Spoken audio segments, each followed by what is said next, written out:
Everyone, welcome to books amaze. मेरा नाम है अवनी और आज बड़े अरसे के बाद मैं एक हिंदी किताब का रिव्यू लेकर आपके समक्ष प्रस्तुत हूँ।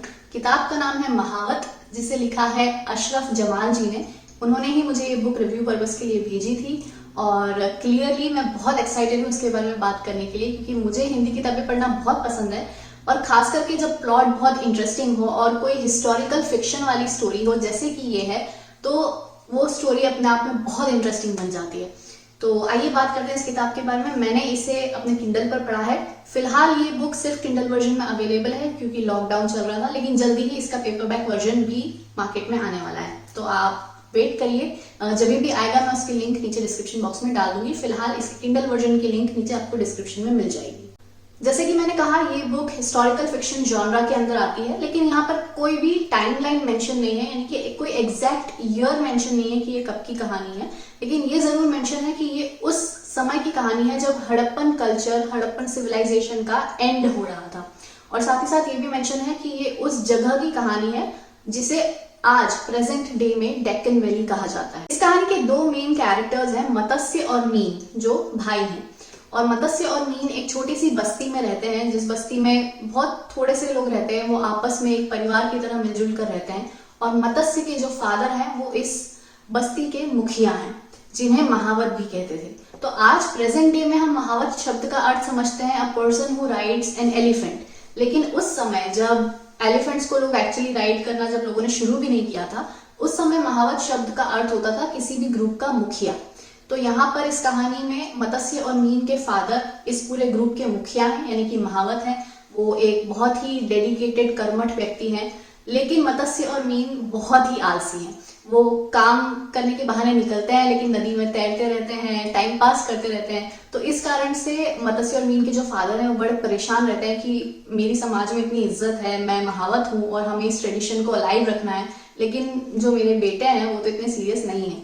तो शुरुआत कहानी की इस तरह से होती है कि हमें इन कैरेक्टर्स से इंट्रोड्यूस कराया जाता है, लेकिन इसमें बहुत ही जल्दी एक टर्न ऑफ इवेंट्स आता है जब मत्स्य और मीन अपने घर जाते हैं एक दिन और देखते हैं कि उनकी पूरी बस्ती में आग लग गई है और सब कुछ खत्म हो गया है। और वहां से बहुत ही थोड़े बहुत लोग बच के निकल जाते हैं, जो कि यंग हैं, जो वहां से भाग सकते थे जल्दी, वो बच जाते हैं। एंड देन ये जो लोग बच गए हैं, ये सब मिलके अपना एक नया ग्रुप, एक नया सिविलाइजेशन स्टार्ट करते हैं। तो अब ये जो पूरा नया ग्रुप बच गया है, इसको लेकर कहानी आगे बढ़ती है कि कैसे ये लोग एक नई जगह जाते हैं, अपनी पूरी लाइफ सेटअप करते हैं, सब कुछ जीरो से शुरुआत करते हैं। ये लोग आदमखोरों से बचना सीख रहे हैं, ये लोग जंगली जानवरों से बचना सीख रहे हैं, कैसे अपने खाने का इंतजाम कर रहे हैं, वो सब पढ़ना बहुत इंटरेस्टिंग है। और ये जो नया ग्रुप बना है, इसकी जो मुखिया है वो एक फीमेल कैरेक्टर है जिसका नाम है हमदा। तो उसका कैरेक्टर बहुत स्ट्रांग है, वो बहुत इंटेलिजेंट है, वो लोगों को ट्रेन करती है कि कैसे आपको अपनी ये जो नया ग्रुप बना है इसको सिक्योर रखना है, कैसे खाने की तलाश में जाना है, क्या करना है, क्या टैक्टिक्स अपनाने हैं। तो उसका कैरेक्टर भी यहाँ पर एक बहुत स्ट्रॉन्ग कैरेक्टर है। और चूंकि इस किताब का नाम महावत है, तो ऑफ कोर्स यहाँ पर हाथियों का जिक्र तो होना ही है। तो अब ये जो नया ग्रुप बना है, इस ग्रुप में मत्स्य और मीन, जो पहले बहुत आलसी थे लेकिन अब काफी मैच्योर हो चुके हैं, ये एक दिन किसी हाथी को एनकाउंटर करते हैं और धीरे धीरे ये लोग सोचते हैं कि हाथियों को एक्चुअली क्या हम टेम कर सकते हैं और आने वाली जंगों में इस्तेमाल कर सकते हैं। तो वो इस चीज के पीछे जाते हैं और धीरे धीरे करके एक दिन जाकर हाथियों को ट्रेन करने की कोशिश करते हैं। तो ये एक पूरा साइड एंगल भी चल रहा है कि कैसे इंसान ने पहली बार हाथी को ट्रेन किया, टेम किया और फिर उसे इस्तेमाल किया। तो ऑब्वियसली ये एक फिक्शनल स्टोरी है, लेकिन यदि आप सोचें तो किसी न किसी ने तो इस चीज की शुरुआत करी ही होगी। कोई ना कोई व्यक्ति तो रहा होगा जिसने सोचा होगा कि हम इतने बड़े एनिमल को, इतने जाइगेंटिक एनिमल को टेम कर सकते हैं और उसे यूज कर सकते हैं फॉर वॉर पर्पस, जो अपने आप में काफी इंटरेस्टिंग आइडिया है और काफी डेंजरस भी है, काफी रिस्की भी साउंड करता है। लेकिन ऑब्वियसली ऐसा हुआ ही होगा और ये आइडिया, इस आइडिया को लेकर एक नॉवेल लिखना, उस पर एक स्टोरी लिखना, I think it's a very innovative idea in itself. मैं इस किताब का इंट्रोडक्शन आपको पढ़कर सुनाना चाहूँगी। ये कहानी है उस वक्त की जब हिंदुस्तानी सकाफत और सभ्यता नई करवट ले रही थी। ये कहानी है दो सभ्यताओं के मिलन की, जो दो समंदर की मानिंद हो रहा था। ऊपर टकराव, लेकिन भीतर ही भीतर नई संस्कृति की शुरुआत।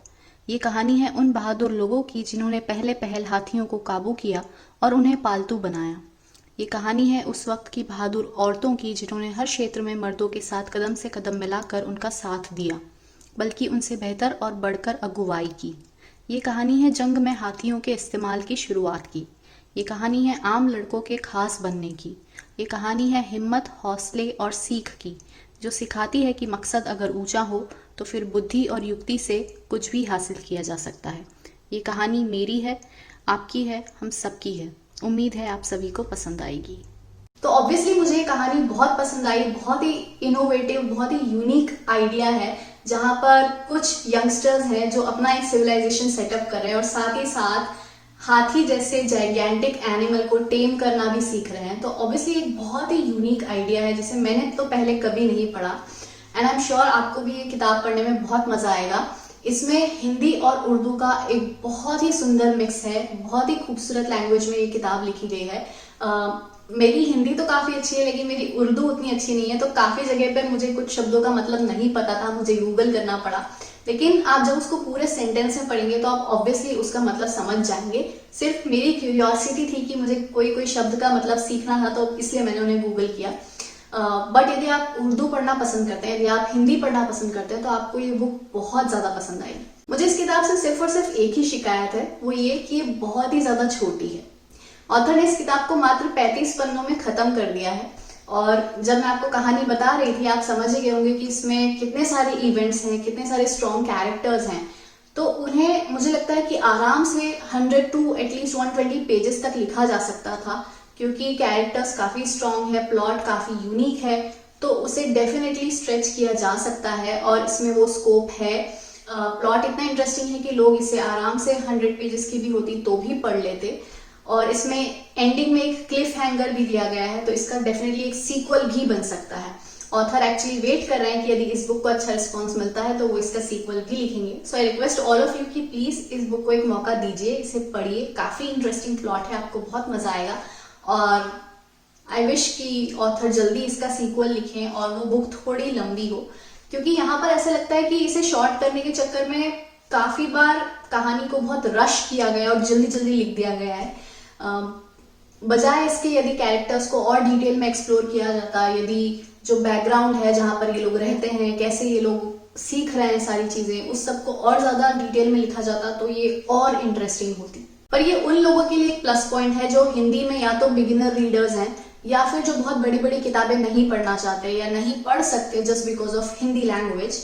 उनके लिए ये बहुत बड़ा एडवांटेज है, क्योंकि ये किताब बहुत जल्दी खत्म हो जाती है और बहुत ही ज्यादा फास्ट पेस्ड है। तो आप एक ही सिटिंग में इस किताब को आराम से खत्म कर सकते हैं। मैंने भी मात्र कुछ घंटों में इस किताब को खत्म कर दिया था, क्योंकि एक बार जब आप ये कहानी शुरू कर देते हैं तो आप रुक नहीं सकते। So I request all of you to give it a read, and for that I am mentioning the Amazon link of this book in the description box below. You can go check it out.